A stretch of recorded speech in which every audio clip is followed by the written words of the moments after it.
ભગવત્યા ઉત્તમ શ્લોકે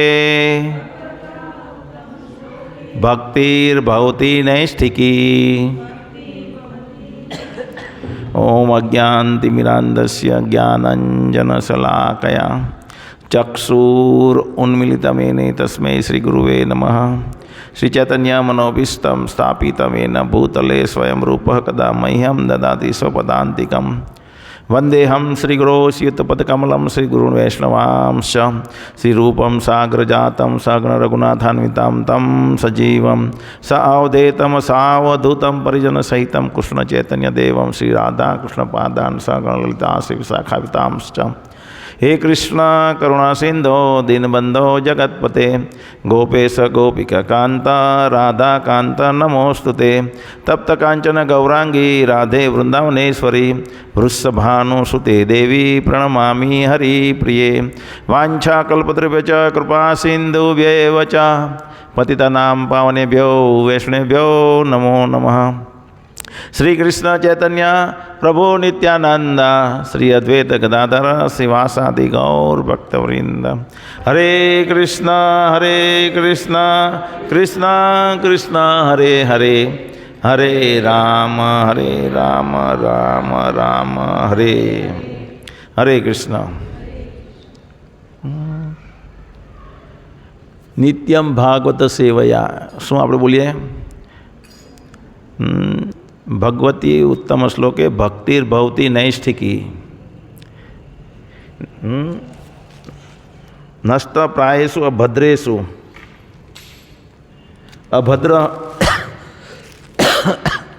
અભદ્ર દૂર ભાગે. ક્યારે દૂર ભાગે? જ્યારે આપણે નિત્યમ ભાગવતનું સેવન કરીએ. નિત્યમ એટલે હંમેશા ભગવાન કૃષ્ણ વિશે સાંભળ્યા કરીએ તો આપણામાંથી જે અભદ્ર છે, અભદ્ર એટલે જે આપણે જરૂરિયાત નથી, જે ગંદકી છે શરીરમાં, ચેતનામાં, એ દૂર ભાગે છે. અને ભક્તિર્ભવતી નૈષ્ઠિકી. અને જ્યારે અભદ્ર વસ્તુ ભાગી જશે, માણસની અંદર ભૂત ભરાઈ જાય તો માણસ કેવું વર્તન કરે? હે? એવી રીતે આપણે બધા નશામાં છીએ, ભૌતિકતાના નશામાં. એટલે આપણું વર્તન બરાબર નથી. આ ભૌતિકતાનો નશો ઉતરી જાય એટલે આપણું વર્તન પ્રોપર થઈ જાય. ત્યારે ભક્તિ નૈષ્ઠિકી ભક્તિ થાય. નોર્મલ માણસ આવી જાય. જેવી રીતના ભૂત નીકળી જાય શરીરમાંથી તો માણસ નોર્મલ થઈ જાય ને, એના અભદ્ર નીકળી જાય તો નોર્મલ થઈ જાય. એટલે નિત્યમ ભાગવત સેવાયા એટલે નિયમિત ભાગવત ક્લાસમાં શુક્રવારના બુધવારના પ્રોગ્રામમાં હાજરી આપવી જોઈએ ભક્તોએ. તો આ થશે. સાથે સાથે મંત્ર લેશું. હરે કૃષ્ણ મંત્રની 2 માળા કમસે કમ કરશું તો વિશેષ ફાયદો થશે. તો આપણે ગયા અઠવાડિયામાં ભગવાન શિવની સ્થિતિ વિશે વાત કરી હતી. ભાગવદ્ ગીતાના આ શ્લોકના આધારે પાછો એક વખત શ્લોક બોલીશું. રુદ્રાણામ શંકરાશ્ચાસ્મી વિત્તેશો યક્ષ રક્ષસામ વસુનામ પાવકા ચાસ્મી મેરુઃ શિખિણામહમ. मैं समस्त रुद्रों में शिव हूँ. કેટલા રુદ્ર છે? 11 रुद्रों सर्वश्रेष्ठ रुद्र જે છે તે શિવ છે. यक्षों तथा राक्षसों में संपत्ति का देव कुबेर हूँ. वसुओं में अग्नि हूँ और समस्त पर्वतों में मेरु हूँ. આ ભગવાન પોતાના વિભૂતિ યોગમાં આ વર્ણન કરે છે. એટલે કૃષ્ણ જ ભગવાન છે ને શિવ જ ભગવાન છે, બે એક જ છે એવું આપણે તફાવત જોયો. બે એક જ નથી ગયા વખતે એટલે એના આગલા બુધવારે. કોને કોને યાદ છે? હાથ ઊંચો કરે. નથી ખબર? બધા ભૂલી ગયા? બહુ ભૂલી જવાય કળિયુગમાં. કળિયુગનો પ્રભાવ એવો છે. મંદ ભાગ્યા ને પ્રાયણ અલ્પ આયુષ્યો કલો અસ્મિન યુગે જના મંદ મતયો મંદ ભાગ્યા હિ ઉપદ્રતા. આપણી મંદમતી છે, યાદ નહીં રહી કંઈ કલિયુગમાં.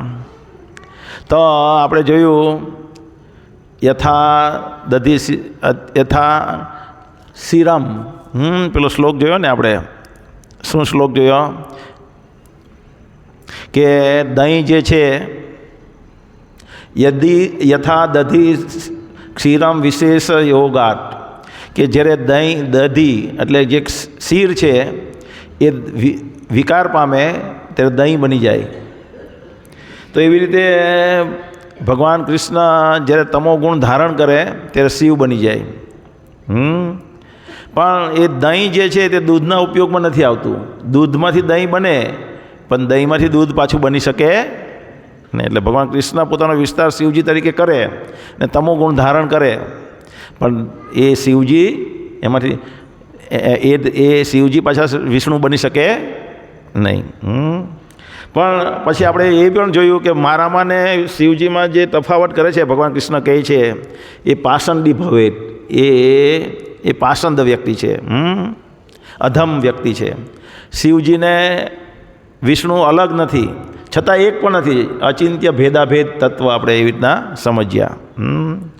આપણે એ વખતે જોયા શિવજી શિવ તત્વ ક્યાં હે, તત્વના હિસાબે આપણે જોયું કેટલા શક્તિ તત્વ, શિવ તત્વ, જીવ તત્વ અને વિષ્ણુ તત્વ. તો જીવ તત્વના ગુણ પ્રમાણે પછી જોયું. એટલે એવી રીતે જીવમાં 50 ગુણ હોય, શિવજીમાં 55 ગુણ હોય, વિષ્ણુમાં 60 ગુણ હોય ને કૃષ્ણ તત્વમાં 64 ગુણ હોય. શિવ તત્વ ક્યાં હે, શિવજી કે જન્મ કા ઇતિહાસ ક્યાં હે, શિવજીનું કાર્ય શું છે એ જોયું આપણે. શિવજીનું નિવાસ સ્થાન કયું છે તે પણ જોયું. હવે આજે જોઈશું શિવજીના ભક્ત કેવા હોય છે. શિવજી कृष्ण की माया से मोहित होते हैं ये આપણે જોયું. शिवजी का उपदेश क्या है આજે જોઈશું. शिवजी किसकी आराधना करते हैं ये પણ જોઈશું. शिवरात्रि का रहस्य क्या है और वैष्णव शिवजी की पूजा कैसे करते हैं ये આપણે જોઈશું. તત્વભેદ બધા પુરાણોમાં અલગ અલગ મહત્ત્વ લખેલું છે, પણ એ પુરાણને માનવું જોઈએ જે સત્વગુણમાં, જે સત્વગુણી પુરાણ કહે છે. કારણ કે સત્વગુણ જ્ઞાન વધારે છે. અને શિવશાસ્ત્રનું કથન ત્યારે જ માનવું જોઈએ જ્યારે એ વિષ્ણુ શાસ્ત્ર સાથે મત એક થતો હોય. અને મત એક નહીં થતો હોય તો વિષ્ણુ શાસ્ત્રનું માનવું, શિવશાસ્ત્રનું માનવું નહીં. કારણ કે એ મોહિત કરને વાલે હે. એટલે આપણે જોયું ઉદાહરણ દ્વારા એ વખતે કે કોઈ વ્યક્તિને ડ્રગ્સનું એડિક્શન હોય તો એ ડ્રગ્સનું એડિક્શન કેવી રીતના છોડાવે? ડ્રગ્સ જ એનો ઈલાજ છે. ધીમે ધીમે ધીમે ધીમે ધીમે ધીમે ડ્રગ્સનો ડોઝ ઓછો કરતો જાય. ડ્રગ્સ આપે એ જ એનો ઈલાજ છે. તો એવી રીતે ભગવાન, આપણે બધા મોહમાં છીએ, પણ મોહમાં નાખીને આ શાસ્ત્ર વધારે મોહમાં કેમ નાખે શિવપુરાણ? જેથી કરીને ધીરે ધીરે ધીરે મોહ ઓછો થતો જાય. એક મોહમાંથી બીજા મોહમાં નાખે એમ. આ શ્લોક હતો. ક્ષીરમ યથા દધિ વિકાર વિશેષ યોગાટ સંચાયતે નહીં તતઃ પૃથા ગસ્તી હેતો યસંભૂતામ અપી તથા સમુપેત કાર્યાત ગોવિંદમાદિ પુરુષમ તમ હમ ભજામી. ગુણ ભેદ પ્રમાણે આપણે જોયું. તત્વભેદ. શિવજી માયાની સાથે રહે છે, ભગવાનની માયાથી મોહિત થાય છે, એ આપણે ઉદાહરણ દ્વારા જોયું.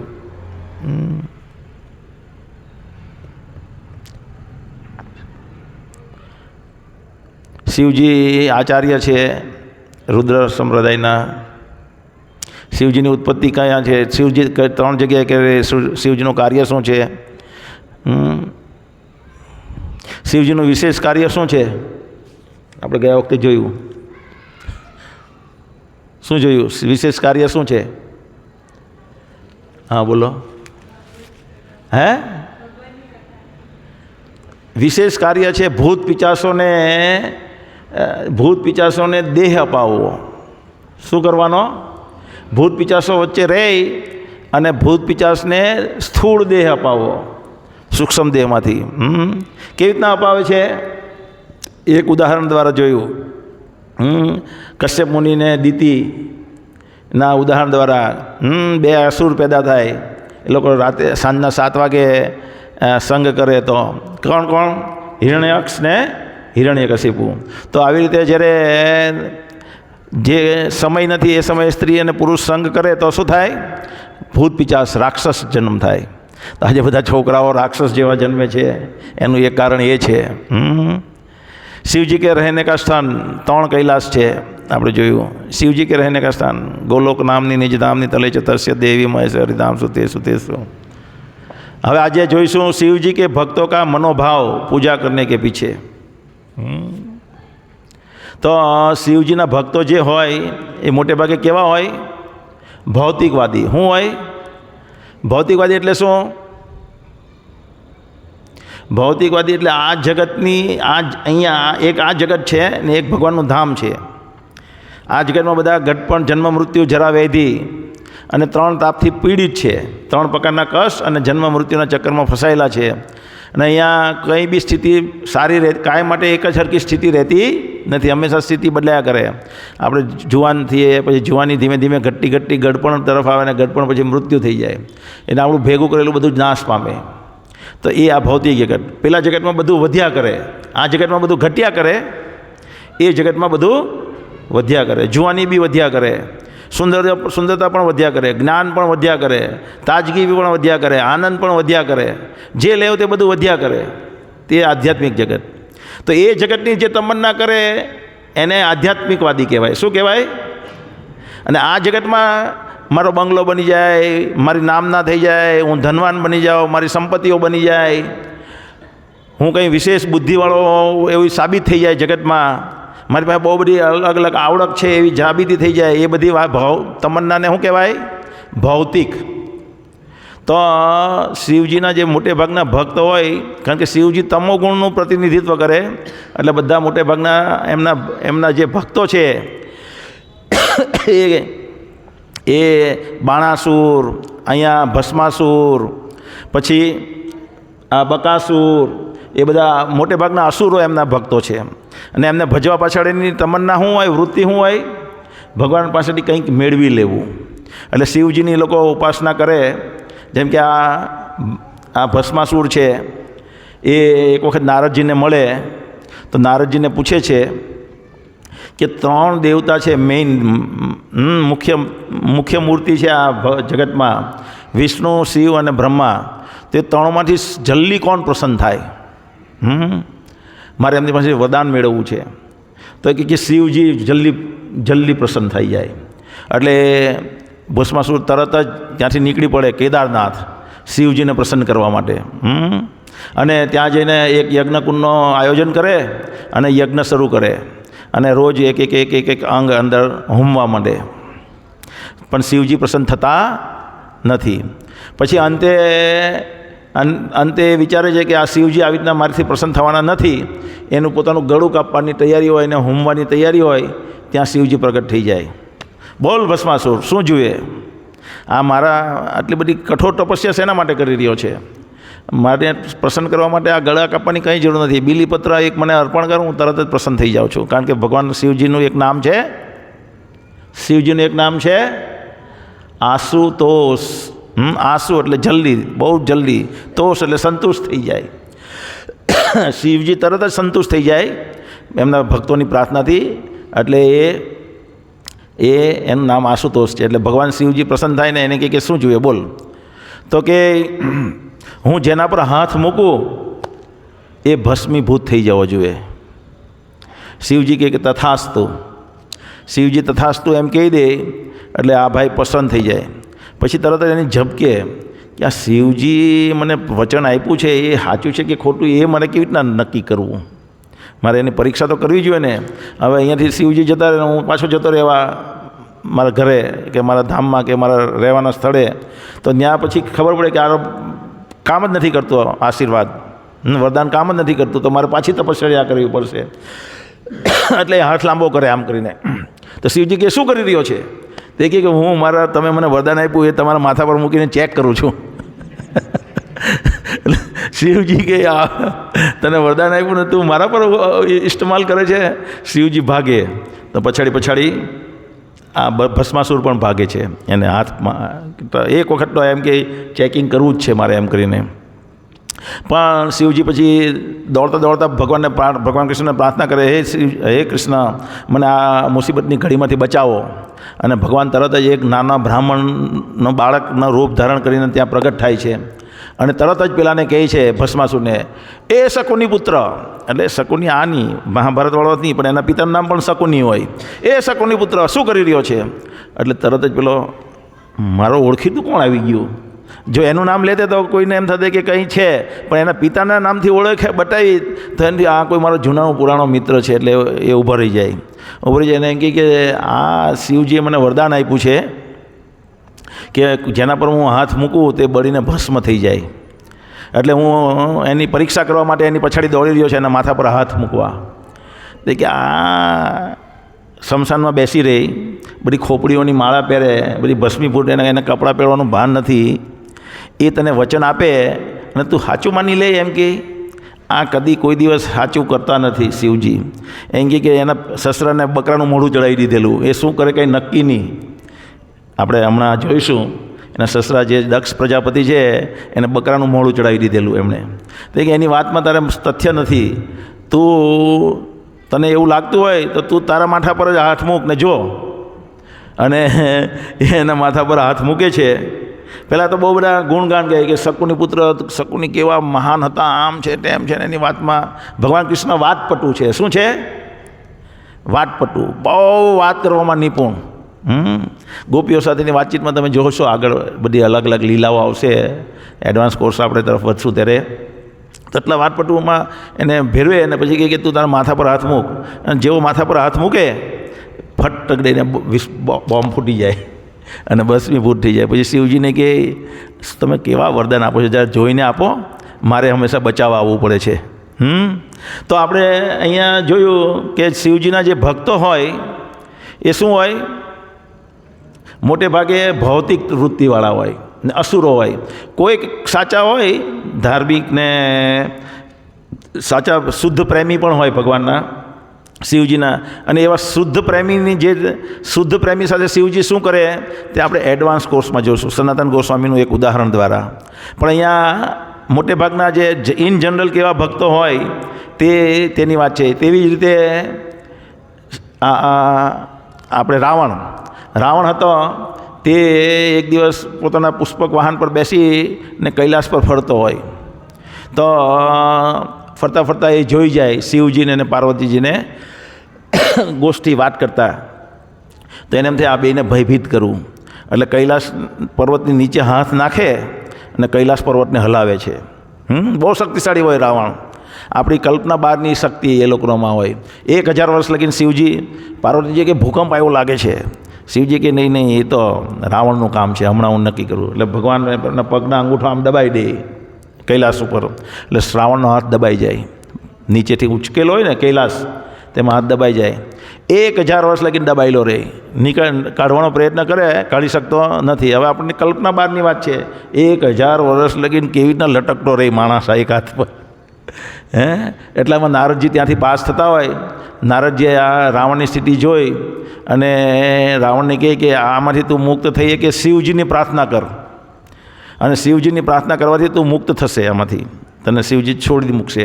એટલે શિવજીને પ્રાર્થના કરવાનું શરૂ કરે છે ત્યાં જ મનોમન. અને શિવજી પછી પેલો એમનો કૈલાસ પરથી પગ અંગૂઠાનો પ્રેશર હોય તે હટાવી દે છે અને ત્યાંથી પેલો બહાર નીકળે છે અને પાછો પુષ્પક પર બેસી અને શિવજી પાસે જાય છે. અને શિવજીની બહુ બધી સ્તુતિઓ જ્ઞાન કરીને એનો મહિમા ગાય છે અને શિવજી ઓર પ્રસન્ન થાય છે. બોલ શું જોઈએ તને? તો પહેલાં તો ચંદ્રહાસ નામનું એનું ખડગ છે, એક હથિયાર આપે એને કે હાલે હું તારી બધી સ્તુતિઓથી પ્રસન્ન થયો છું, તું આ ખડગ રાખ. અને પછી કહે કે હજી કંઈ જોતું હોય તો બોલ. તો એ કહે કે મને પાર્વતીજી જોઈએ છે. તો શિવજી કે લઈ જાઓ, અવધૂત છે એક રીતે, લઈ જાઓ એમ કે. તો શિવજી પાર્વતીજી આશ્ચર્ય પામે કે આવું કેવું? પણ પાર્વતીજી કહે કે રાવણને કે હું એક શરતે તારી સાથે આવું, મારી સિવાય બીજી કોઈ સ્ત્રીની તારે મનમાં વિચાર પણ લાવવાનો નહીં. જો તું બીજી કોઈ સ્ત્રીનો વિચાર લાવ્યો તો હું ત્યાંથી નીકળી જઈશ, પાછી આવતી રહીશ. રાવણ કે ઓકે. બેસીને જાય છે. સાક્ષાત માયાદેવી છે.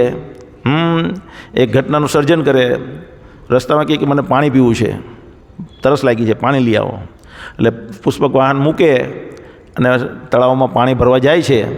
જેવો તળાવમાં પાણી ભરવા જાય ત્યાં મંદોદરી મળી જાય એને. અને સ્ત્રી આપણે જોઈએ રાવણનું આખું કેરેક્ટર, કોને ખબર છે રાવણનું આખું કેરેક્ટર? કોઈને ખબર છે તમારામાં? હે? કુબેર પુત્ર હોય એ એનો ભાઈ હોય, એટલે કુબેર એનો ભાઈ હોય રાવણનો, અને એનો પુત્ર એટલે એનો ભત્રીજો થાય. એ ભત્રીજાની પત્ની પર બળાત્કાર કરે છે રાવણ પહેલાં. પછી ત્યાંથી ફરતો ફરતો આવે તો સીતા માતા એના આગલા જન્મમાં તપશ્ચર્યા કરે હોતા હોય પર્વત પર, તો એમના પર એમને હડપ એને જબરજસ્તી પામવાનો પ્રયત્ન કરે છે. તો એવી રીતે બહુ બધા સ્ત્રી લંપટ છે મતલબ રાવણ.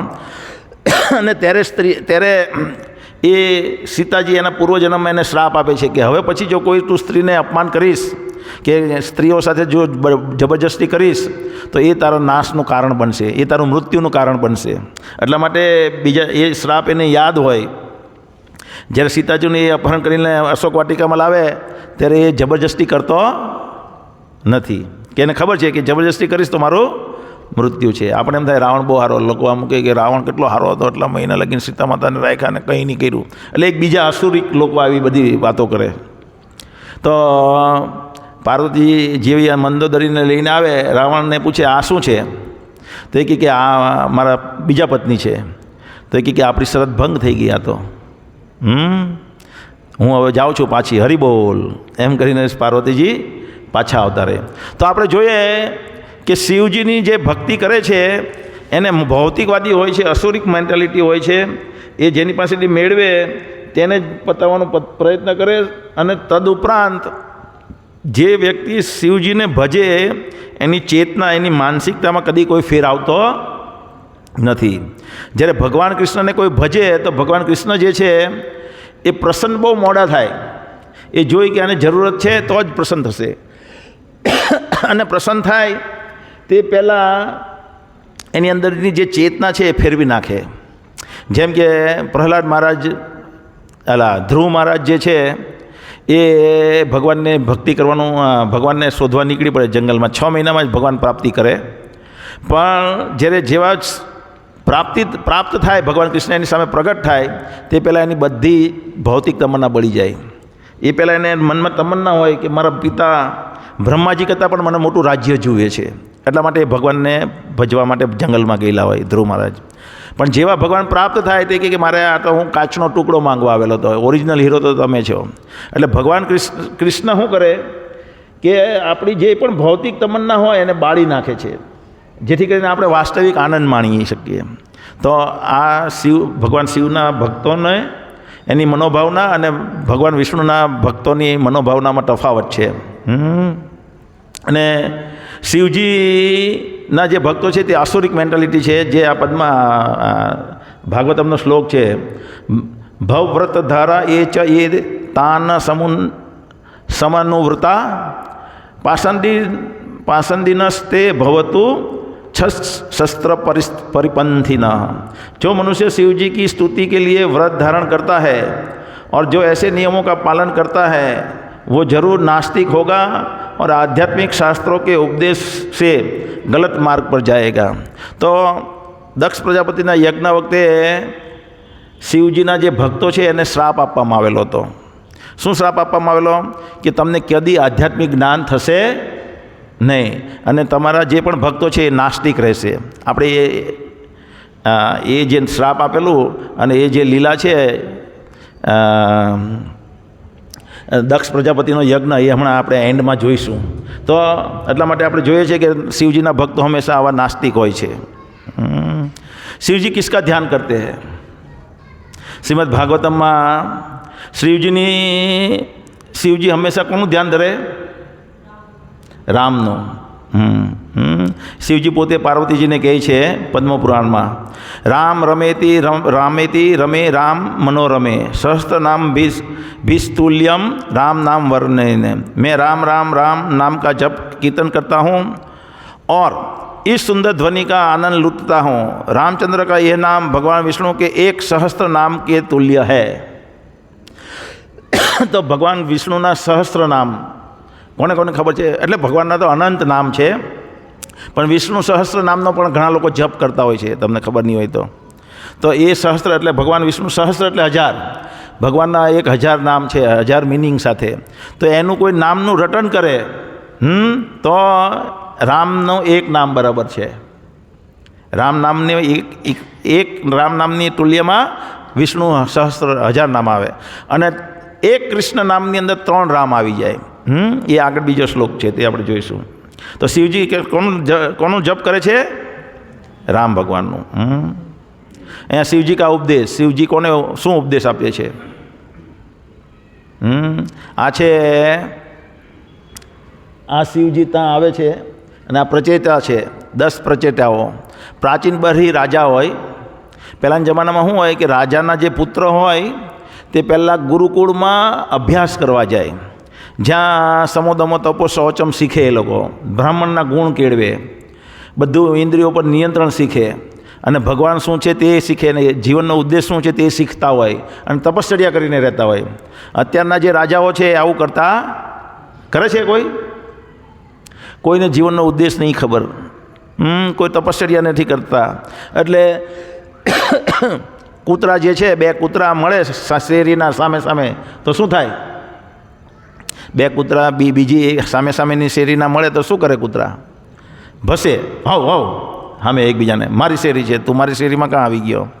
તો એવી રીતે અત્યારના રાજાઓ એકબીજા સાથે ઝઘડે છે, કારણ કે ધર્મ શું છે એનું જ્ઞાન નથી, પશુતુલ્ય થઈ ગયા છે. પણ પહેલાં આવી રીતના પ્રચેતાઓ, આ 10 પ્રચેતાઓ રાજાના પુત્ર છે, તે ગુરુકુળમાં ભણવા ગયા હોય, તો એક દિવસ આ તળાવમાં સ્નાન કરવા જાય ત્યારે શિવજી ત્યાં પ્રગટ થાય છે, અને પછી શિવજી એમને ભગવાન કૃષ્ણ વિશે જ્ઞાન આપે છે. ભગવાન કૃષ્ણના મંત્રથી એમને દીક્ષિત કરે છે, અને પછી જીવનનો ઉદ્દેશ છે ભગવાન કૃષ્ણની ભક્તિ કરવી, એ જ્ઞાન આપે છે. તમે આપણે શ્રીમદ ભાગવતમનો 4થો સ્કંદ છે, 4થા સ્કંદમાં તમે અભ્યાસ કરશો તો આ ઉદ્ધવ રુદ્ર ગીતા, આપણે જેમ કે લોકો ઘણા કહે ને કે રુદ્ર ગીતા તો શિવજીએ ગાઈ, કહે છે કોઈ? તમે સાંભળ્યું? કોણે સાંભળ્યું? હાથ ઊંચો કરે. કોઈ નહીં સાંભળ્યું? બ્રહ્મકુમારીમાં જાઓ, બ્રહ્મકુમારીવાળા શું કહેશે તમને કે ગીતા કોણે કીધેલી છે? શિવજીએ કીધેલી છે. કોણ શું કહેશે? શિવજીએ કીધેલી છે. પણ એ આ રુદ્ર ગીતા જે પ્રચેતાઓને ઉપદેશ આપ્યો તે. અને પાર્વતીજીને ઉપદેશ આપે છે પદ્મપુરાણમાં. પદ્મપુરાણ જુઓ તો આખું પાર્વતીજીના પ્રશ્ન શિવજીના જવાબ છે.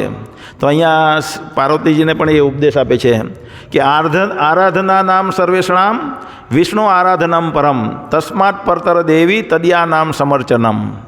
કે સર્વશ્રેષ્ઠ ઉપાસના કોની છે? સર્વશ્રેષ્ઠ આરાધના કોની છે? વિષ્ણુ આરાધનમ પરમ.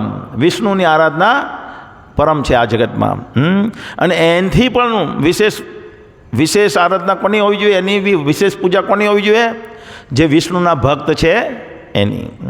પદ્મપુરાણમાં એ કહે છે. તો આ શિવજીનો ઉપદેશ છે. શિવજીને ઝેર ક્यों પિયા? કેમ પીધું? ઘણા લોકોમાં એક ગેરધારણા છે કે શિવજીએ ઝેર પીધું ત્યાં વિષ્ણુ પણ હાજર હતા, બધા દેવતાઓ પણ હાજર હતા, પણ વિષ્ણુ ઝેર પી એક એવી શક્તિ નહોતા ધરાવતા, એટલે શિવજીને કીધું કે તમે ઝેર પીવો, અને શિવજી ઝેર પી ગયા એટલે એ બધા કરતાં ત્યાં જેટલા બી હાજર હતા તેનાથી શક્તિશાળી છે. એવી એક ગેરધારણા સમાજમાં છે કે નથી? છે. ઓકે. તો શિવજીએ કેમ ઝેર પીધું? 2 કારણ છે એના. એમ તો બહુ બધા કારણો હોય. ભગવાન એક કાંકરે 100 પક્ષી મારતા હોય છે. કોઈ પણ ક્રિયા કરાવે ભગવાન તો એની પાછળ બહુ બધા કારણ હોય, પણ 2 મુખ્ય કારણ આપણે જોઈશું. તો આ જો સમુદ્ર મંથન થાય છે, આ બાજુ પહેલી પૂંછડીએ વિષ્ણુ ભગવાને પકડેલા છે વાસુકી નાગને. વાસુકી નાગ કેટલા લાખ યોજન એ રસ્સી બનેલો હોય છે. આ ફૂફાડા મારે તે બાજુ જો આજે પેલું ટોર્ચર ભૂલી ગયો છે, તો ફૂફાડા મારે ને તે બધા અસુરો છે, અને આ બાજુ પૂંછડી તરફ બધા દેવતાઓ છે, એ પણ ભગવાન કૃષ્ણની આવડતથી થાય. કૃષ્ણ ભગવાન શું કરે પહેલાં કે અમે મુખ તરફ રહીશું, પણ કૃષ્ણ ભગવાન જાણતા હોય કે મુખ તરફ રહેવાથી મુખના આમાંથી અગ્નિ વરસશે ને ઝેર વરસશે તો આ બધાનો શક્તિહાસ થશે. આ બાજુ અસુર છે, આ વાસુકી નાગના ફૂફાડા છે, પણ આ સમુદ્ર મંથન થાય શરૂ પહેલાં ત્યારે એ દેવતાના રક્ષણ માટે આવેલા હોય એટલે એમ કે અમે આ પકડીએ, એટલે પેલા કે નહીં નહીં નહીં નહીં, એ લોકો પકડે એમાં કંઈક રહસ્ય છે, એટલે એ કે તમે આ નહીં પકડો, અમે આ પકડીએ, એમ કરીને અસુરના મોઢ મુખ તરફ રાખે, આ બાજુ પૂંછડી તરફ દેવતાઓને રાખે. તો અહીંયા વિષ્ણુ છે એક. પછી આ મંદરાંચલ પર્વત છે એ નીચે એનો પીવોટ બને, નીચે પર્વતને આધાર રાખવા માટે કચ્છપ રૂપનો અવતાર ધારણ કરે. અહીંયા પણ વિષ્ણુ છે, અહીંયા પણ વિષ્ણુ છે, અને આ પર્વતની ઉપર પણ વિષ્ણુ છે. દેખાય છે ને તમને? તો અહીંયા 3 વિષ્ણુ છે ને પછી 3 વિષ્ણુ રૂપે એ જે આવવાના છે. તો બધી જ લીલામાં એ વિષ્ણુ ભગવાન એટલે કૃષ્ણ ભગવાન હું હંમેશા ઈચ્છે, વિષ્ણુ હંમેશા શું ઈચ્છે કે એના ભક્તોનો મહિમા વધવો જોઈએ. શું વધવો જોઈએ? ભક્તોનો મહિમા. એટલા માટે દેવતાઓ જ્યારે એને પ્રાર્થના કરવા આવે ત્યારે કે આપણે બધા મહાદેવ પાસે જઈએ, ને મહાદેવને કહે તમે આ ઝેર પી જાઓ. તો ઝેર પીધું તો કોનું નામના વૈધી? કોની નામના વૈધી? શિવજીની. તો આ જ્યારે ભક્તોના નામનો મહિમા વધે ત્યારે શિવજી પ્રસન્ન થાય, અને શિવજી જેમાં પ્રસન્ન થાય ભક્તોના નામ વધે તેમાં ભગવાન વિષ્ણુ પ્રસન્ન થાય, અને ભગવાન વિષ્ણુ જેમાં પ્રસન્ન થાય એમાં એના ભક્તોને આનંદ આવે. તો પરમ ભક્ત કોણ છે? શિવજી. તો શિવજી કેમ કહે છે આમાં? શું કહે છે? હે કલ્યાણી ભવાની, जब कोई व्यक्ति अन्य जीवों के लिए परमार्थ का कार्य करता है तब पूर्ण पुरुषोत्तम हरि प्रसन्न होते हैं, और जब जब भगवान प्रसन्न होते हैं तब सभी जीवों के साथ मैं भी प्रसन्न होता हूँ, इसलिए मैं इस विष का पान करूँगा. समझ में? કે પરમાર્થનું કાર્ય કોઈ કરે બીજાના કલ્યાણ માટે ત્યારે ભગવાન વિષ્ણુ પ્રસન્ન થાય છે, અને ભગવાન વિષ્ણુ પ્રસન્ન થાય તો બીજા બધા જીવો પણ પ્રસન્ન થાય અને હું પણ પ્રસન્ન થાઉં છું. એટલા માટે હું વિષ્ણુપાન કરું છું. એટલે એ ઉદ્દેશથી શિવજીએ પીધું, અને શિવજીનો મહિમા વધારવા માંગતા હોય ભગવાન કૃષ્ણ, એટલે શિવજીને રિક્વેસ્ટ કરે કે તમે પી જાઓ. ભગવાન રામને શિવજી કા પૂજન ક્यों किया? કેમ કહી રહ્યું? બધા કે જ્યારે સમુદ્ર પાર કરવાનો હતો ત્યારે ભગવાન શિવજીની કૃપા પ્રાપ્ત કરવા માટે શિવજીની કૃપા પ્રાપ્ત કરવા માટે રામે શિવજીની પૂજા કરી. અહીંયા શિવલિંગની પૂજા કરે છે. શિવલિંગની પૂજા કેમ થાય છે તે આપણે આગળ જોઈશું. શિવજીની પૂજા કરવા માટે શિવલિંગની પૂજા કેમ કરે તે આગળ જોઈશું હમણાં. પણ અહીંયા શિવજીની પૂજા કરે છે કેમ? બધાને એક પેલું છે, એક ધારણા છે કે શિવજી વાસ્તવમાં ભગવાન છે. તો તર્કની દ્રષ્ટિએ જોઈએ તો આ ભગવાન કૃષ્ણ જ્યારે 5,000 વર્ષ પહેલાં આવ્યા ત્યારે સુદામાના પગને ચરણ ધોયા એમણે, દ્વારકામાં સુદામા આવે છે ત્યારે. તો પછી એ દ્રષ્ટિએ જોઈએ તો અહીંયા સુદામાની પણ પૂજા કરે છે. તો સુદામા ભગવાન થયા. જો અહીંયા શિવજી ભગવાન થાય, એવી રીતના રામ ભગવાનની પૂજા કરે, રામ જો શિવલિંગની પૂજા કરે તો શિવ ભગવાન થયા, સર્વોપરી થયા. તો અહીંયા સુદામા સર્વોપરી થયા. બરાબર ને? અને ઘણી વખત ભગવાન કૃષ્ણ પાદુકા ધારણ કરે એના પિતાના માથા પર, તો પછી નંદ મહારાજ પરમ ભગવાન થયા. તો કેવી રીતના સમજાય? કારણ કે જ્યારે ભગવાન કૃષ્ણ અહીંયા અવતરિત થયા ત્યારે ક્ષત્રિયોનો રોલ, દ્વારિકામાં હતા ત્યારે ક્ષત્રિયોનો રોલ ભજવતા હતા. શેનો? અને સુદામા છે બ્રાહ્મણ, સાચા બ્રાહ્મણ. આજકાલના જે બ્રાહ્મણ છે એ બ્રાહ્મણ નહીં, એ જમાનામાં જે સાચા બ્રાહ્મણો હતા તે બ્રાહ્મણ છે. તો એ જમાનામાં બ્રાહ્મણો જે છે એ બધાના આદરણીય અને પૂજનીય ગણાતા. ક્ષત્રિયો, વૈશ્ય અને શૂદ્ર ત્રણેયને માટે પૂજનીય કોણ કહેવાતા? બ્રાહ્મણ. તો એ ક્ષત્રિયનો રોલ નિભાવી રહ્યા છે, એટલે બ્રાહ્મણની પૂજા કરે છે અહીંયા. એવી રીતે અહીંયા ક્ષત્રિય રાજા તરીકેનો રોલ નિભાવે છે ભગવાન રામ, એટલે શિવજીની પૂજા કરે છે. અને એના આગલા પૂર્વ સ્કંદ પુરાણમાં એક લીલાનું વર્ણન છે જેમાં ભગવાન રામે એને વચન આપ્યું કે હું તમારી આગલા જન્મમાં હું રામા અવતાર તરીકે અવતરીશ થાઈશ ત્યારે તમારી પૂજા કરીશ, એટલા માટે એમની પૂજા કરે છે. અને બીજી તરફની દ્રષ્ટિએ જોઈએ કે પૂજા કરવા ઘણા લોકો કહે કે રામ ભગવાને રાવણ પર વિજય મેળવવો હતો એટલે પૂજા કરી અને એ ભગવાન છે. તો રાવણ જે છે એ તો ભગવાનનો ભક્ત છે. કોનો? શિવજીનો ભક્ત છે ને. અને કોઈ ભગવાન એના ભક્તને મારવા માટે બીજાની પ્રાર્થના સાંભળીને એને મંજૂરી કેવી રીતના આપી શકે? તો એ પછી એ કેવા ભગવાન? શિવજી મંજૂરી આપી શકે એના ભક્તને મારવાની? એક ભક્તની પૂજા સાંભળીને બીજા ભક્તને મારવા દે શિવજી?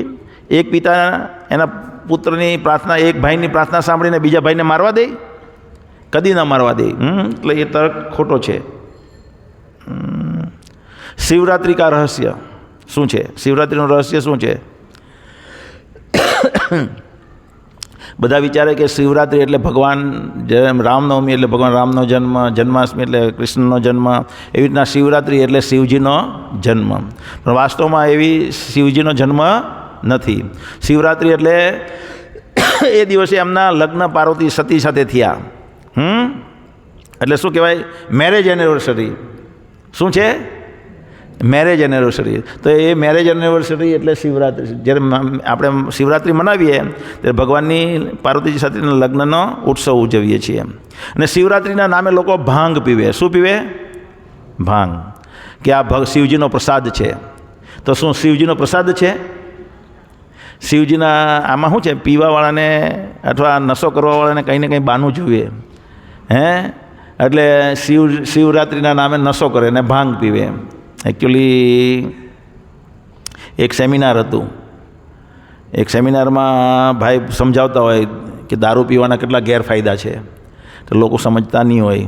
તો એક પ્રેક્ટિકલ ઉદાહરણ કરે. 2 ગ્લાસ લઈ આવે, એક પાણીનો ગ્લાસ અને એક શરાબનો ગ્લાસ, અને પછી એક જીવડું પાણીના ગ્લાસમાં નાખે અને એક જીવડું શરાબના ગ્લાસમાં નાખે. તો શરાબના ગ્લાસમાં જેવું જીવડું નાખે પેલું ગ્લાસમાં જીવડું મરી જાય, ને પાણીના ગ્લાસમાં જે જીવડું નાખ્યું તડફડિયા મારીને બહાર નીકળીને ઉડી જાય. પછી બધાને પૂછે, જો આ બેમાં શું તફાવત છે? એ સમજાવવા માંગતો હોય. શરાબ જો પીએ તો એ આપણને મારી નાખે, એમ સમજાવવા માટે આ ઉદાહરણ આપતો હોય. તો એમાંથી એક જણ ઊભો થાય. એ પૂછે કે આના પરથી તમે શું શીખ્યા? તો એ કે હું કેવું કે આ શરાબ પીવાથી આપણા પેટની અંદર જે પણ કદડો હોય, જીવાત હોય, તે બધી મરી જાય છે. એટલે શરાબ પીવું જોઈએ આપણે. એટલે શરાબ પીવાવાળાને બાનવું જોઈએ કંઈ પણ. જેવી રીતના એક પ્રોફેસર જતા હોય તો બધા સ્ટુડન્ટો પાર્ટી મનાવતા હોય. તો પેલા ભાઈ પૂછે પ્રોફેસર કે કેમ તમે પાર્ટી મનાવો છો? તો કે આજે તો આપણા રોહિતનું એમ કે ફર્સ્ટ ક્લાસ આવી ગયો, એમ કે ફાઇનલ ગ્રેજ્યુએશનમાં ફર્સ્ટ ક્લાસ આવ્યો, એટલે એમ કે પાર્ટી છે આજ તો. બધા શરાબ પીને મજા કરતા હોય. એટલે એક બાનું મળી ગયું. શું બાનું મળી ગયું? ફર્સ્ટ ક્લાસ આવ્યો. થોડીક આગળ જાય એટલે બધા બીજી પાર્ટી મનાવતા હોય. તો પૂછે કે હવે તમે શેના માટે પાર્ટી મનાવો? પેલો બાજુ કે આ ફેલ થઈ ગયો, મનુ ફેલ થઈ ગયો.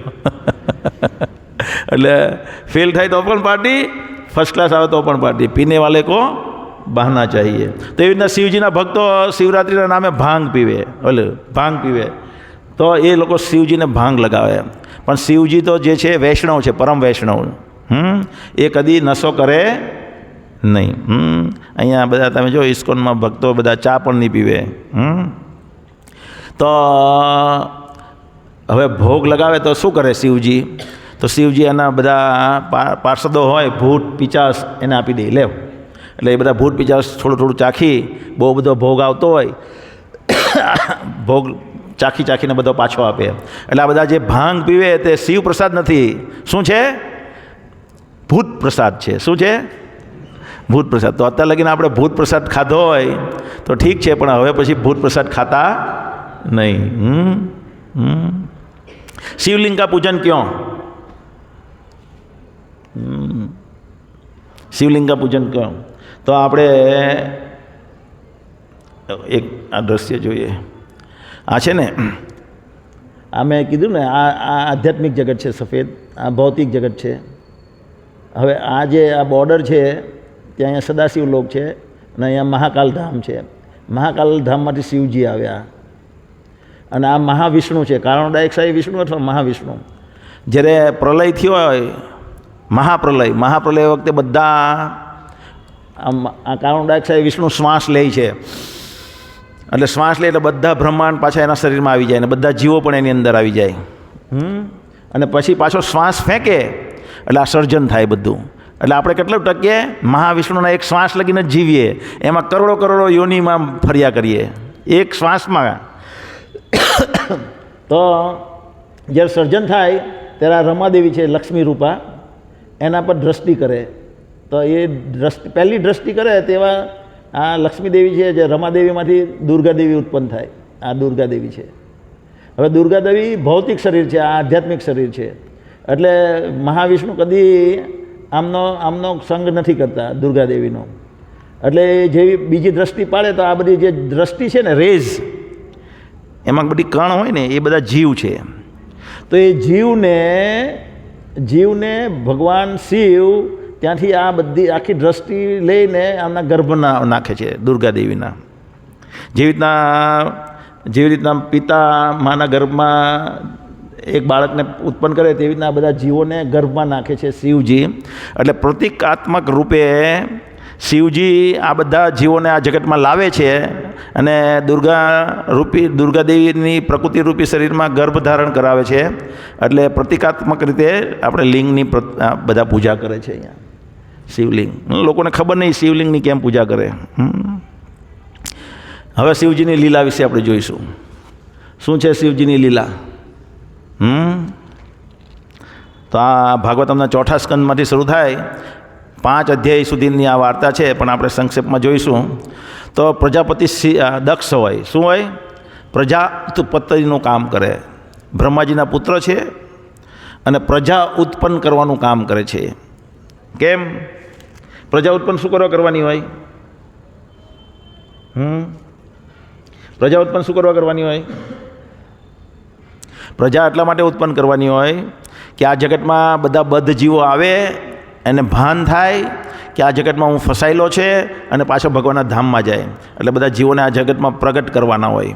તો એ પ્રજા ઉત્પત્તિનું કામ પ્રજાપતિ દક્ષને સોંપવામાં આવેલું હોય. તો દક્ષ પ્રજાપતિ બહુ અહંકારી હોય અને હંમેશા માનનો ભૂખા હોય. આ દેવતાઓમાં પણ આવું ચાલ્યા કરે. આપણે હવે આના પછીનો જે 2 સત્ર છે તે દેવી દેવતાઓમાં અને ભગવાનમાં શું અંતર છે તેમાં ક્લિયર થઈ જાય. પણ અહીંયા તમને ખાલી ઉદાહરણ આપું. જેવી આપણે ઈર્ષા, ભયનું વાતાવરણ અહીંયા જોઈએ તેવું દેવલોકમાં પણ હોય છે. તો અને માનનો વૈભવ મેળવવાનો બહુ શોખ હોય. એટલે બધા એ વાજપાઈ યજ્ઞ કરે. વાજપાઈ યજ્ઞ એટલા માટે કરે કે પ્રજા ઉત્પન્ન કરવા માટે જે શક્તિની જરૂર હોય તે શક્તિ પ્રાપ્ત કરવાની હોય એણે. તો બધા દેવતાઓને ને શિવજીને ને બ્રહ્માજીને બધાને બોલાવ્યા હોય તો એણે પહેલાં હાજર રહેવું. એ બોલાવ્યા તો એણે પહેલાં હાજર રહેવાનું હોય ને, રાઈટ ઓર રોંગ? પણ એ માનના એટલા ભૂખા છે એટલે બધા આવી ગયા પછી જાય, જેથી કરીને બધા એના માનમાં ઊભા થાય અને એનું સ્વાગત કરે. એટલે બધા આવી ગયા હોય ત્યારે એ પ્રવેશે છે યજ્ઞખંડમાં. તો બધા દેવતાઓ કોઈ આદર આપે, કોઈ એની પૂજા કરે, કોઈ બીજી રીતે સત્કાર કરે. બ્રહ્માજી પણ કહે છે આવો આવો આવો, એનો પુત્ર છે તે ઊભા નહીં થતા, એ એમના સ્થાન પર બેસેલા છે. અહીંયા બ્રહ્માજી આર્યા પણ એ ઊભા નહીં થતા. અને શિવજી તો ધ્યાનમાં બેસી ગયેલા છે, ભગવાન રામના ધ્યાનમાં બેસેલા છે અને એને ખ્યાલ જ નથી કે અહીંયા શું થઈ રહ્યું છે. અજ્ઞાન, એકદમ અંજાન બેસી રહ્યા હોય. પણ આ દક્ષ જોઈ, પ્રજાપતિ દક્ષ, એની પુત્રી સતીના સાથે શિવજીના લગ્ન થયા હોય. તો એ આ દ્રશ્ય જોઈને બહુ ગરમ થઈ જાય, એના મનમાં ક્રોધ આવે કે આ ભભૂતિ લગાવેલો, જેને બેહવા ઉઠવાનું ભાન નથી, એને મેં મારો જમાઈ બનાવ્યો. મારી છોકરી જેની હરણ જેવી આંખો, હિરણી જેવી આંખો છે, એટલી રૂપાળી કન્યા, મેં આની સાથે લગ્ન કરાવી, આને કોઈ ભાન નથી, મારા માનમાં ઊભો નહીં થતો. એકચ્યુઅલી જમાઈએ માન આપવું જોઈએ સસરાને, પણ અહીંયા એ ભગવાનના ભાવમાં લીન છે એટલે એને કોઈ એવું ભાન નથી રહેતું. અવધૂત અવસ્થા છે એમની. એટલે બધું ગમે તેમ અપશબ્દો કહેવા માંડે એમને, શિવજીને અપશબ્દો કહેવા માંડે. તો શિવજીની સાથે એમના પાર્ષદો હોય, ભૂત પિચાસો, એ બધા આટલા બધા ગરમ થઈ જાય, બતાવી દેવું. શિવજી બધાને શાંત પાડે અને શિવજી ત્યાંથી નીકળી જાય છે અને પોતાના ધામ પાછા કૈલાસ આવી જાય છે. કેમ? શિવજી ધીર છે. શું છે? ધીર. ગમે એવું અપમાન થાય પણ એમાં એ વિચલિત થતા નથી. એ પ્રેક્ટિકલ ઉદાહરણ દ્વારા બતાવે છે. પછી શું થાય કે એ સમયે યજ્ઞ પતી જાય ને બધું જે કંઈ ક્રિયાઓ હતી તે બધી પતી જાય છે. પછી થોડાક સમયના અંતરે પાછો યજ્ઞ કરે છે. કારણ કે દરેક આપણે પણ મનુષ્ય યજ્ઞ કરવાનો હોય, પણ આપણે આ જીવનમાં યજ્ઞ ન કરીએ કે એટલે આપણે જપ યજ્ઞ કરીએ. એ જમાનામાં દ્રવ્ય યજ્ઞ આ બધા આ વસ્તુ થઈ રહ્યું છે સ્વર્ગમાં. તો એક વખત બધા વિમાનો લઈને બધા જતા હોય દેવતાઓ. તો એ જોઈને પાર્વતીજી જોઈ છે અને શિવજીને કહે છે કે આ બધા ક્યાં જઈ રહ્યા છે એટલા બધા દેવતાઓ. તે કહે કે તારા પિતા યજ્ઞ કરી રહ્યા છે પાછો, વાજપેયી યજ્ઞ, અને એમાં બધા દેવતાઓને આમંત્રણ આપ્યું છે એટલે બધા ત્યાં જઈ રહ્યા છે. તો કે આપણને, હું પણ જવાની, તો કે આપણને આમંત્રણ આપ્યું નથી ને આપણે આ આમંત્રણ વગર જઈ શકાય નહીં. તો કે નહીં, મારે જવું જ છે. અરે શિવજી સમજાવે કે જ્યાં આમંત્રણ ન હોય ત્યાં કદી જવાય નહીં. તો કે મારા પિતાનું ઘર છે, ઘરના ઘરમાં આમંત્રણની શું જરૂર છે? તો શિવજી કે નહીં, મારે, પાર્વતીજી કે નહીં, મારે જવું જ છે. તો સ્ત્રીહથ કેવી સ્ત્રીહથ હોય ને, બાળહથ, રાજહઠ, સ્ત્રીહથ. સ્ત્રીને સમજાવી શકાય? ન સમજાવી શકાય. તો કે સારું, તારે જવું હોય તો જા. એટલે એ ઉતાવળે જાય છે. ઉતાવળે જાય છે અને ત્યાં હવન થતો હોય, એના પિતાના મહેલમાં પ્રવેશે અને ત્યાં હવન થતો હોય તો જોઈ તો શિવજીના સ્થાન ખાલી હોય. જે યજ્ઞ થતો હોય ને યજ્ઞ, તો યજ્ઞમાં બધાની આહુતિઓ આપવામાં આવે. તો આહુતિ જે આપવામાં આવે એની અનેક ગણું એ દેવતાઓને પ્રાપ્ત થાય. તો બધા દેવતા, ઇન્દ્રને, ચંદ્રને, વરુણને, બધાની આહુતિ એના નામે અપાતી હોય, પણ શિવજીના નામે આહુતિ અપાતી નહીં હોય. એટલે સતી એમના પત્નીના અપમાનનું જોઈને એને દુઃખ થાય પહેલાં તો, કે મારા પતિને આહુતિ નથી આપી રહ્યા, આ લોકો અપમાન કરી રહ્યા છે મારા પતિનું. અને પછી એ જ્યારે ત્યાં ગઈ હોય ત્યારે પણ કોઈ એને આવકાર નહીં આપ્યો હોય, એને આવકાર આપે નહીં. ને બધા એના પિતા પણ નાખુશ હોય એવા દેખાય છે. એટલે એને દુઃખ લાગે છે અને અપમાન થતું જોયું એટલે એકચ્યુઅલી એને એમ થાય કે હવે મારે શું કરવું જોઈએ. એકચ્યુઅલી શાસ્ત્રોમાં આવી રીતના જ છે. કારણ કે જો કોઈ વૈષ્ણવ હોય, ભગવાનના ભક્ત, ને એનું અપમાન થતું હોય તો માણસે 3 વસ્તુ કરવાની હોય. શું કરવાની હોય? 3 વસ્તુ. કાં તો જે અપમાન કરે છે એની જીભ કાપી લેવી જોઈએ.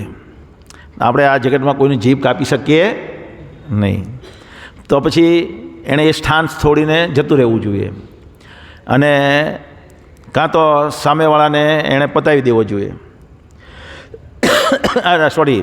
એણે પોતાના પ્રાણને ત્યાગવા જોઈએ કે મેં એક મહાન વૈષ્ણવના વિશે ખરાબ સાંભળ્યું છે એટલે મારે મરી જવું જોઈએ. તો વિચારે છે કે મારા પતિ સાથે તો હું ઝઘડો કરીને જોર જબરદસ્તી આવી છું, હવે હું પાછી જઈશ તો પતિ નારાજ થઈ જશે. અને પછી એને એક લીલા યાદ આવી જાય, આગલી એક લીલામાં. એ લીલામાં શું જોયું? એક વખત એક પુષ્પક વાહનમાં બેસીને જતા હોય શિવજી ને પાર્વતીજી, સતીજી. તો રામ ભગવાન સીતા વીરાનો લીલા કરી રહેલા હોય છે. શું? સીતાજીના વીરામાં લીલા કરી રહ્યા હોય રામ ભગવાન. શું કરતા હોય? રામ ભગવાન જંગલમાં ભટકતા હોય, ફૂલને પૂછે, મૃગને પૂછે, બધા પશુ પક્ષીને પૂછે, ઝાડને પૂછે, લતાઓને પૂછે, મારી સીતાને જોયા છે, મારા સીતાજીને જોયા છે, અને રડતા હોય સીતે એમ કરીને. તો પાર્વતીજીને શિવજી ઉપરથી જાય છે ને શિવજી આ દ્રશ્ય જોઈને નમસ્કાર કરે છે ભગવાન રામને. તો પાર્વતીજી પૂછે, તમે કોને નમસ્કાર કરો છો? તે કે નીચે મારા આરાધ્ય રામ છે તેમને હું પ્રણામ કરું છું. તે કે આ રામ હોય એવું લાગતું નથી, આ તો રડી રહ્યા છે એમની પત્નીના વિરહમાં. જેણે કંઈની કોઈ પત્ની ખોવાઈ ગઈ હોય એના વિરહમાં રડી રહ્યા છે. તો કે નહીં એ રામ જ છે. તો કે આ રામ હોઈ શકે નહીં, હું પરીક્ષા કરીશ ને જાણીશ તો જ સાચું માનીશ. એટલે એ પરીક્ષા કરવા આવે રામ ભગવાનની. ના પાડે એમ કે જે પરીક્ષા કરીશ તો તારે શરમાવાનો વારો આવશે અને તું એટલી બધી શરમાઈ જાયશ જેવી રીતના અહીંયા બ્રહ્માજી છે. અને આ ભગવાન કૃષ્ણ છે. બ્રહ્મ વિમોહન લીલા થઈ ને એમાં બ્રહ્માજીએ લજ્જિત થવું પડેલું, એવી જ તારે લજ્જિત થવું પડશે. એટલે તું પરીક્ષા કરતી નહીં. તો કે નહીં, મારે પરીક્ષા કરવી જ છે. એટલે જાય એ સાઈડ પર એક ઝાડ નીચે ઊભા રહી જાય છે શિવજી, અને આ પાર્વતીજી જાય છે, સતી જાય છે અને સીતા રૂપ ધારણ કરે. સીતાનું રૂપ ધારણ કરીને કૃષ્ણ ભગવાન રામ ભગવાનની સામે આવે છે. તો રામ ભગવાનની સામે જેવા આવે એવા જ ભગવાન કહે, ઓ દેવી પ્રણામ, ક્યાં છે મહાદેવ? તો આ તરત જ ગભરાઈ જાય કે હવે મારે શું બોલવું, આ તો તરત જ મને ઓળખી ગયા.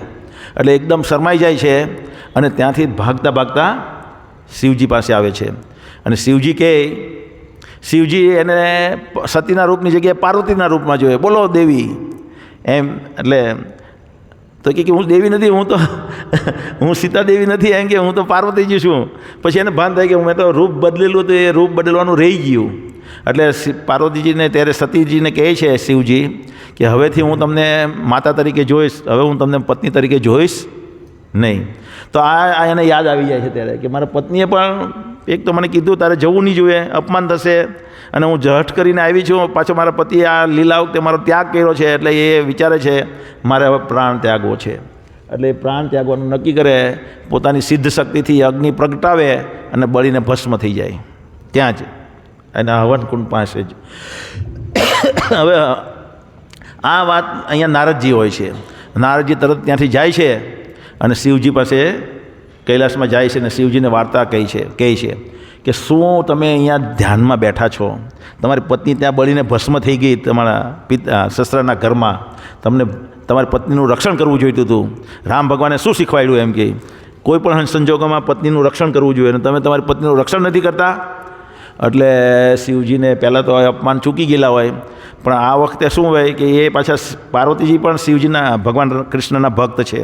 એટલે ભગવાનના ભક્તનું અપમાન થયું અને એના પત્નીનું અપમાન થયું, એટલે બેઉનો ગુસ્સો ક્રોધિત થઈ જાય, એકદમ ક્રોધિત થઈ જાય અને પોતાનો એક વાળ કાઢે માથામાંથી અને આમ જમીન પર પટકાવે.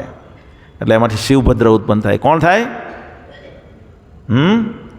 આ શિવભદ્ર નામનો રાક્ષસ ઉત્પન્ન થાય. કેવો મહાકાય હોય, આકાશને આમ તો એવો. એક શિવજીના બાળની તાકાત જુઓ. અને આ વીરભદ્ર ઉત્પન્ન થાય અને વીરભદ્રને કહે જાઓ દક્ષ પ્રજાપતિનો યજ્ઞ ધ્વંસ કરી નાખો અને તહસ નહસ કરી નાખો બધું ત્યાંનું વાતાવરણ. અને પેલા પાર્ષદોને પણ કહે જાઓ, તમે પણ જાઓ એમની સાથે. એટલે એ તો બહુ કૂદે બધા ભૂત પિચાસેના પાર્ષદો હોય ને કે આજે બરાબર મોકો મળવાનો, બદલો લેવાનો. અને બધા જાય વીરભદ્ર હાથે આખું ટોળું, અને એ ધૂળવાળું વાતાવરણ કરી મૂકે. અને પેલે ત્યાં યજ્ઞ ચાલતો હોય ત્યાં બધું ધુમ્મસ થઈ જાય, ખબર નથી પડતી પહેલાં આ શું થયું. વીરભદ્ર આવે અને આ દક્ષ પ્રજાપતિને પકડે. આ દક્ષ પ્રજાપતિને પકડે છે અને અહીંયા બકરીનો બલી ચડાવવાનું સ્ટેન્ડ છે. આ યજ્ઞમાં પશુ બલિ આપતા, ખબર છે તમને બધાને? શેના માટે? એ છે ને, એક છે કાલીના ભક્ત હોય તે નર બલિ આપે, અને આવી રીતના યજ્ઞ જે હોય બ્રાહ્મણો દ્વારા યજ્ઞ જે થાય એમાં યજ્ઞ સફળ છે કે નહીં સફળ એની પરીક્ષા કરવા માટે એક પશુ બલિ આપે અંદર. અને પશુ બલિ આપે તો એ પશુ પાછું જુવાન થઈને બહાર આવે તો એ યજ્ઞ સફળ કહેવાય. તો એ જ્યારે બલિ ચડાવવાની હોય ને ત્યારે એક હાઈ મ્યુઝિકલ માહોલ બને, અને ટેમ્પો જેવો હાઈ થાય એ જ સમય ફટ દઈને ગળું કાપી નાખવામાં આવે. એટલે એવું અહીંયા બનાવેલું હોય એ વખતે યજ્ઞમાં. એના પર જ મૂકીને દક્ષ પ્રજાપતિને ડોકું કાપી નાખે અને યજ્ઞમાં હોમી દે. અને પછી પેલા બધા અસુરો હોય, પેલા રાક્ષસ પિચાસ, ભૂત પિચાસ બધા આવેલા હોય તે યજ્ઞમાં મૂતરી જાય ને બધું તોડી મૂકીને બધું વેરવિખેર કરી નાખે. અને બધા દેવતાઓ જ્યાં મનમાં આવે ત્યાં કોઈ પાણીની અંદર હંતાઈ જાય, કોઈ ખાટલા નીચે હંતાઈ જાય, બધા દેવતાઓ ભાગે. કોઈનો કાન કાપી નાખે, કોઈનો હાથ કાપી નાખે, કોઈના આંગળા બધા ચીરી નાખે અને લોહી લુહાણ કરી મૂકે. અને આ યજ્ઞ જ્યારે પાછો થતો હોય ને ત્યારે શિવજીને તો નહીં બોલાવેલા હોય, પણ બ્રહ્માજીને આમંત્રણ આપેલું હોય. પણ બ્રહ્માજી જાય ને એને ખબર હતી કે આમાં કંઈ ભલે વાત નથી, મગજમારી થવાની જ છે. એટલે એ વિચારે કે મારે જવું નથી. એટલે આમંત્રણ બધે હોય પણ બધે જવું ન જોઈએ, એટલે એમ કરીને એ જતા નથી. અને પછી આ બધા જતા રહે એટલે બધા દેવતાઓ તૂટેલા ફૂટેલા અંગ સાથે જાય છે બ્રહ્માજી પાસે અને કહે છે કે અમારી બહુ ખરાબ હાલત કરી શિવજીએ, એના પ્રકોપથી અમને બચાવો. તો કે તમે પહેલાં તો ભૂલ કરી, શિવજીનું અપમાન કર્યું, પછી શિવજીને આહુતિ નહીં આપી, એમના દ્વારા સેકન્ડ બાર અપમાન કર્યું, એમના પત્નીને મરાવડાવી નાખ્યા. પણ હવે કહે કે જે થઈ ગયું તે થઈ ગયું, પણ અમને માફ કરાવો. શિવજી કે, બ્રહ્માજી કહે ચાલો આપણે જઈએ, પણ એ તમે એક શરતે લઈ જાઓ કે તમે જેવા લૂલા લંગડા છો ને એવી જ અવસ્થામાં આવજો મારી સાથે શિવજી પાસે, જેથી કરીને શિવજીને પાસે જઈને તમે આ લૂલા લંગડાની અવસ્થામાં તમારે એની સામે રડવાનું કે અમારી શું હાલત થઈ, તમને અમને દયા કરો, તમારા પ્રકોપથી બચાવો. એટલે શિવજી તરત સંતુષ્ટ થઈ જાય અને તમને બધાને માફ કરી દે. એટલે બધા પાછા દેવતાઓ ત્યાં આવે છે શિવજી પાસે. કેમ એમ થાય? હા, શિવજી પાસે બધા આવે છે અહીંયા. તો શિવજીને બધા રડે. ત્યારે શિવજી પાછા ધ્યાનમાં આવી ગયા. જેવો વીરભદ્રને ઉત્પન્ન કરે એટલે શિવજીને કોઈ મનમાં ગમ નથી. એક જરાક મોમેન્ટ ગુસ્સો આવ્યો, વીરભદ્રને ઉત્પન્ન કર્યો, જાઓ તમારું કામ બતાવો, અને શિવજી પાછા ધ્યાનમાં ન થઈ જાય. બ્રહ્માજી આવે, અહીંયા બ્રહ્માજી આવે છે, આમાં અહીંયા બ્રહ્માજી છે પણ દેખાતા નથી. અહીંયા બ્રહ્માજી છે, આમાં દેખાતા નથી પ્રોજેક્ટર પર. અહીંયાથી બ્રહ્માજી આવે છે અને સ્તુતિ કરે છે અને બધા દેવતાઓ રડે છે, પછાડી બધા દેવતાઓ છે. તો શિવજી કે શું થયું? તો કે તમારા વીરભદ્રે અમારે બધાને ધ્વંસ કરી નાખ્યો યજ્ઞ, અને બધાને બહુ હેરાન થઈ ગયા દેવતાઓ. ને આ બધા ભૂત, તમે ભૂત પિચાસોને સાચવો છો, પણ ભૂત પિચાસો કરતાં થોડીક તો આ લોકોની દેવતાઓની અવસ્થા સારી કહેવાય, તમે બધાને સાજા કરો. એટલે શિવજી બધાને સાજા કરે છે. પછી બ્રહ્માજી કહે છે કે મારો આ દક્ષ પ્રજાપતિ પ્રજા ઉત્પન્ન કરવાનું કામ કરતો, એને તમે મારી નાખ્યો, એને પણ જીવિત કરવો પડશે તમારે. તો કે લઈ આવો, એની મુંડી લઈ આવો, હું જીવિત કરી દઉં. તો કે એની મુંડી તો હોમાઈ ગઈ યજ્ઞમાં. તો કે કોઈ પણ એક પશુની મુંડી લઈ આવો. તો એ બકરાનું માથું કાપીને લાવે છે અને દક્ષ પ્રજાપતિ પર મૂકી દે છે આમ કરીને. અને દક્ષ પ્રજાપતિ તરત જ એક જ મિનિટમાં, કોઈ ઓપરેશન નહીં, તરત જ બકરાના મોઢે જીવિત થઈ જાય અને પ્રાર્થના કરવા માંડે શિવજીની કે મારી ભૂલ થઈ ગઈ, મેં તમારી આહુતિ નહીં આપી અને હું અહંકારિત થઈ ગયો હતો, અને એમ કરીને બધી સ્તુતિઓ કરવા માંડે. તો હવે આનું આપણે કહીએ ને બ્રેઇનમાં બધું સ્ટોરેજ હોય. બ્રેઇનમાં સ્ટોરેજ હોય? બ્રેઇનમાં સ્ટોરેજ નહીં હોય કદી. સ્ટોરેજ ક્યાં હોય? આત્મામાં. કારણ કે આપણે બીજા શરીરમાં જઈએ તો બીજા શરીરમાં ઘણી વખત આપણે નવો જન્મ થાય તો બીજા જન્મમાં આપણે યાદ રહે, તો બ્રેઇન તો બાળીને ભસ્મ થઈ ગયો હોય, તો યાદ કોણ રહે? આત્માને યાદ રહે. તો એ આત્માને યાદ રહે છે અને એટલા માટે એ સ્તુતિ કરે છે. અને શિવજી કહે છે કે હવે જાઓ તમે બધા અને યજ્ઞ પાછો સરખી રીતે તૈયારી કરો અને યજ્ઞ સંપન્ન કરો. એટલે બધા પાછા જાય છે, યજ્ઞ સંપન્ન કરે છે. આ એના બકરાનું મોઢું આપ્યું ને જીવિત કર્યો, અને યજ્ઞ પાછો સારી રીતે સંપન્ન થઈ જાય એટલે વિષ્ણુ પ્રગટ થઈ જાય છે ત્યાં. વિષ્ણુ પ્રગટ થઈ જાય અને બધા દેવતાઓને આશીર્વાદ આપે છે. બધાને જે શક્તિ માટે એ ભાઈ જે શક્તિ માટે યજ્ઞ કરેલો હોય એ બધાને શક્તિ પૂરી પાડે છે. અને બધા ખુશ થઈને પાછા પોતપોતાના નિવાસસ્થાન જતા રહે છે. હવે આપણે જોઈશું શિવજી કા પૂજન ક્यों और कैसे કરે. તો પહેલો પ્રશ્ન એ થાય, શિવજીની ભક્તિ આપણે શેના માટે કરવી જોઈએ? कैसे કરે એ તો આપણે શિવલિંગની કરવી જોઈએ બીલીપત્રથી, પણ ક્यों કરनी चाहिए? મોટે ભાગે ભૌતિકવાદી લોકો શું માંગે? ભૌતિક કામનાઓ માંગે. પણ ભૌતિક કામનાઓ શું છે? અંતે દુઃખ પ્રદાન કરે છે. શું કરે છે? દુઃખ પ્રદાન કરે. આપણે જોયું રાવણનું મોત આવ્યું, આ ભસ્માસુરનું મૃત્યુ આવ્યું, તો જે પણ વરદાન પ્રાપ્ત થાય છે એનાથી વધારે ગર્વિત થઈ જાય છે, અને એનાથી વધારે ગર્વિત થવાથી વધારે દુઃખ ઉત્પન્ન થાય છે. અને જેટલો પણ આપણે ઇન્દ્રિય ભોગ કરીએ છીએ આ જગતમાં, જેટલી બી મજા કરીએ છીએ એ પણ અંતે દુઃખનું કારણ બને છે. એટલે શિવજી પાસે આપણે શું માંગવું જોઈએ? ભક્તો શું માંગે? ભક્તો માંગે ભગવાનની ભક્તિ. શું માંગે? ભગવાનની ભક્તિ માંગે. ભગવાનની ભક્તિ શિવજી જ્યારે ખરા અર્થમાં કોઈ દેવતાઓથી પ્રસન્ન થાય, કોઈ ભક્તથી પ્રસન્ન થાય ત્યારે એને એની ભક્તિ આપે છે, કૃષ્ણની ભક્તિ. એવી રીતે આપણે પેલું મેં તમને કીધું, એક બ્રાહ્મણ હોય, એ બ્રાહ્મણ શિવજીનો બહુ મોટો ભક્ત હોય, બહુ મોટો ભક્ત હોય. તો એક દિવસ શિવજી એના સપનામાં આવે, બહુ ગરીબ હોય અને ખાવાના ફાંફા પડતા હોય. એટલે બ્રાહ્મણના સપનામાં આવે અને શિવજી બોલે, બોલ શું જોઈએ તને? તે કે મને આ બધું જોઈએ છે. તો કે એમ કર, પણ એની ભક્તિથી પ્રસન્ન હોય શિવજી, એની ભાવનાથી પ્રસન્ન હોય. એટલે એમ કે ત્યાં એક બાબા છે, એને મળજે, એ તને જે જોઈએ છે તે બધું પૂરું પાડશે. એટલે ત્યાં જાય છે માનસી ગંગા કિનારે, અને ત્યાં સનાતન ગોસ્વામીને મળે છે. અને સનાતન ગોસ્વામી કહે કે સનાતન ગોસ્વામીને પણ એ જ રાતે શિવજી સપનામાં આવે, એમ કે મારો એક ભક્ત બ્રાહ્મણ કાલે આવશે, એને તમે આ પારસમણી આપજો, આવી રીતે. તે કે સારું. એટલે આવે છે અને કે શું જોઈએ? તે કે મને આ ધન સંપત્તિને બધું જોઈએ છે, મને બહુ પ્રોબ્લેમ છે, ખાવાના પીવાના ફાંફા છે મારા ઘરમાં. તો કે જો પેલો કચરાપેટીનો ઢગલો છે ને, તેમાં પારસમણી પડેલો છે એક, તો એ બધો કચરો હટાવ ને નીચેથી પારસમણી લઈ જાતું. એટલે એ પારસમણી લઈ અને જાય છે ઘરે અને કહે કે મને આ જોઈએ, ફટ દઈને રેડી, મને આ જોઈએ, ફટ દઈને રેડી. પારસમણી તરત જ બધું પ્રોવાઈડ કરે, જે જોઈતું હતું તે બધું આવી જાય એની પાસે. પછી એ વિચારે છે કે આ પારસમણી એ જેની પાસેથી લાવ્યો